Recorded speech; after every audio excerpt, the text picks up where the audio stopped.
আসসালামু আলাইকুম everyone and welcome to twenty lessons. আশা করি তোমরা সবাই অনেক ভালো আছো এবং সুস্থ আছো। আগের ভিডিওগুলোতে আমরা ডিটারমিনেন্স এন্ড স্টেবিলিটি টপিকের বেসিক যে ডেফিনিশনস এবং ফর্মুলাসগুলো দেখার চেষ্টা করেছি এবং আজকে থেকে আমরা একটু ইন্টারেস্টিং কিছু এক্সাম্পলস করব। সো এখানে এক্সাম্পল করার আগে একটা জিনিস মাথায় রাখতে হবে, এখানে আমাকে তিনটা জিনিস বের করতে হবে। দ্য ফার্স্ট থিং ইজ এই যে স্ট্রাকচারটা আমি করছি এটা কি স্টেবল কিনা, স্টেবল আর unstable. And second condition is এটা কি ডিটারমিনেন্ট কিনা, ডিটারমিনেন্ট আর indeterminant. And the third thing is যদি ইনডিটারমিনেন্ট হয় তাহলে সেটা কত ডিগ্রি ইনডিটারমিনেন্ট। এই জিনিসগুলো আমরা স্টেপ ওয়াইজ বের করার চেষ্টা করবো প্রত্যেকটা স্ট্রাকচারের জন্য। তোমাদের পরীক্ষার কোশ্চেনগুলো এইভাবে থাকবে যে আসলে এটা স্টেবল বা আনস্টেবল কিনা, এটা ডিটারমিনেন্ট বা ইনডিটারমিনেন্ট কিনা, এবং যদি ইনডিটারমিনেন্ট হয় তাহলে সেটা কত ডিগ্রি ইনডিটারমিনেন্ট সেটাও তোমাদেরকে বের করে দিতে হবে। তো চলো ওই প্রসিডিউরে আমরা শুরু করি। সবার ফার্স্ট একটা স্ট্রাকচার দেখতে পাচ্ছ, তার আগে আমাকে বলো যে কী ফর্মুলা তুমি শিখেছিলে আর প্লাস এফআই অ্যান্ড তোমার এখানে ছিল 3nr। এই তিনটা কন্ডিশন তোমাকে কী করতে হবে, স্যাটিসফাইড করতে হবে। সো এই ফিগারের জন্য আমরা আর জানি কি এক্সটার্নাল রিয়াকশনস। এক্সটার্নাল রিয়াকশন কী আছে, এখানে একটা ফিক্সড আছে, একটা রোলার, একটা রোলার। তাহলে কী হচ্ছে বলো তো, এখানে একটা ফিক্সড, একটা রোলার, একটা রোলার। তাহলে একটা ফিক্সডের জন্য কয়টা রিয়াকশন, তিনটা। এখানে একটা, এখানে একটা, টোটাল কয়টা হলো আর এর ভ্যালু?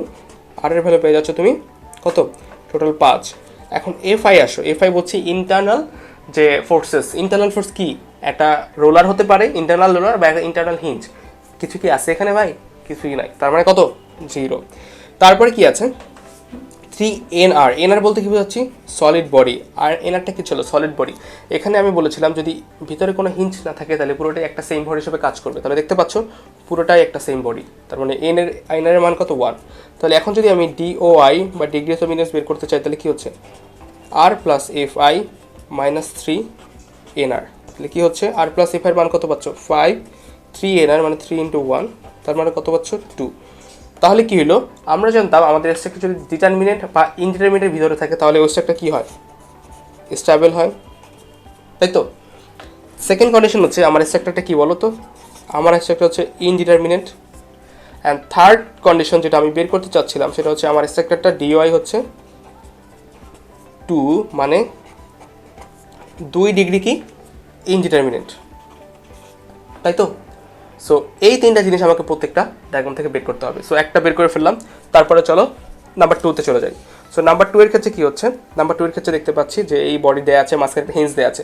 এখানেও বের করো হারের ভ্যালু কত, সবার ফার্স্টে 3 আর 3 6। এফআই ইন্টারনাল হিঞ্জ একটা দেওয়া আছে, হিঞ্জের জন্য কত পাবে, 2 পাবে, 2। দেন কি বডি এনআর কি কয়টা বডি আছে এখানে, এই একটা হিঞ্জের জন্য 2টা বডি আলাদা হয়ে গেছে না, এই একটা body and this the second one. So NR এর মান হচ্ছে 2। তাহলে টোটাল ডিওআই যদি করতে চাও তাহলে তুমি কী পাবে, দেখো 6 + 2 মাইনাস কি 3nr, 3nr হলে কত, 2, 3 × 2, তাহলে 8 - 6 = কত পাচ্ছ, 2। সো এখানে ডিওআই এর মান কত পাচ্ছ, 2 পাচ্ছ তুমি। তাহলে এখানে কি কি কোন তিনটা জিনিস যেন আমাকে বের করতে হবে। সবার ফার্স্টে যেহেতু এটা ইনডিটারমিনেন্ট স্ট্রাকচার তার এটা অবশ্যই স্টেবল।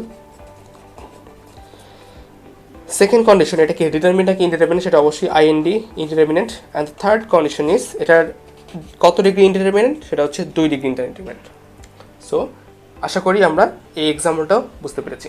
তো চলো এবার আমাদের এই ভিডিওর লাস্ট এক্সাম্পল নাম্বার 3টা দেখি। ওটা হচ্ছে একটু কঠিন, রাইট, যে কী কী জানো আছে, 2টা হিঞ্জ, 4টা সাপোর্ট, আরে অনেক কঠিন। তো চলো দেখি এটা আসলে কঠিন নাকি সহজ। সো আর এর ভ্যালুটা বের করো, এক্সটার্নাল রিয়াকশনস। এটার জন্য কয়টা, 2টা। এটার জন্য কয়টা, একটা। এটার জন্য কয়টা, একটা। এটার জন্য কয়টা, একটা। তাহলে কত হলো, 3 আর 2 5। এবার আসে হিঞ্জের ব্যাপারে, এফ আই যেটা বের করবো তুমি, এফ আই ইন্টারনাল যে ফোর্সটা সেটা, হিঞ্জ এখানে একটা, এখানে একটা, তার মানে হিঞ্জ 2টা হিঞ্জ আর একটা হিঞ্জের জন্য 2টা রিয়াকশন, তাহলে টোটাল কয়টা হচ্ছে, 4টা, তাই তো। তাহলে এবার আসো এনআর, কয়টা বডি তৈরি হলো, এই এখান থেকে এই পর্যন্ত একটা বডি, কারণ হিঞ্জের কারণে তার আগের পর্যন্ত একটা বডি এবং তারপরে আবার নতুন একটা body, this is body number 1। এখান থেকে এই পর্যন্ত আরেকটা solid body, body number 2। And এই পার্ট থেকে লাস্ট পর্যন্ত হচ্ছে লাস্ট বডি, বডি নাম্বার 3। তাহলে টোটাল কয়টা বডি পেলাম, 3টা। এনআর মান পেলাম হচ্ছে 3। তাহলে এবার আসো ডিগ্রিস অফ ইনডিটারমিনেন্স বের করা যায়। ডিওআই = কত, আর plus f i minus 3nr, সেটা তো আমরা জানি। আর এর ভ্যালু কত, 5, এফ আই এর ভ্যালু হচ্ছে 4, আর 3 × nr এর ভ্যালু 3, তার মানে 9 - 9 = হচ্ছে 0। সো এখন যেন আমাদেরকে সব কিছু বের করে ফেললাম, এখন আমাদের কী কী যেন লিখতে হবে। ফার্স্ট কন্ডিশন হচ্ছে এটা কি স্টেবল নাকি আনস্টেবল, এটা stable.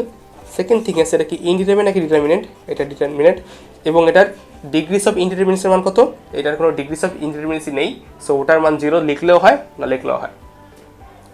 Okay, so I think you got that. So এটাই ছিল আমাদের প্রথম 3টে এক্সাম্পল। আমরা মোটামুটি 10টার মতো এক্সাম্পল দেখার চেষ্টা করব। সো আজকে এই পর্যন্তই। ভালো থেকো, সুস্থ থেকো, ধন্যবাদ সবাইকে, আসসালামু আলাইকুম।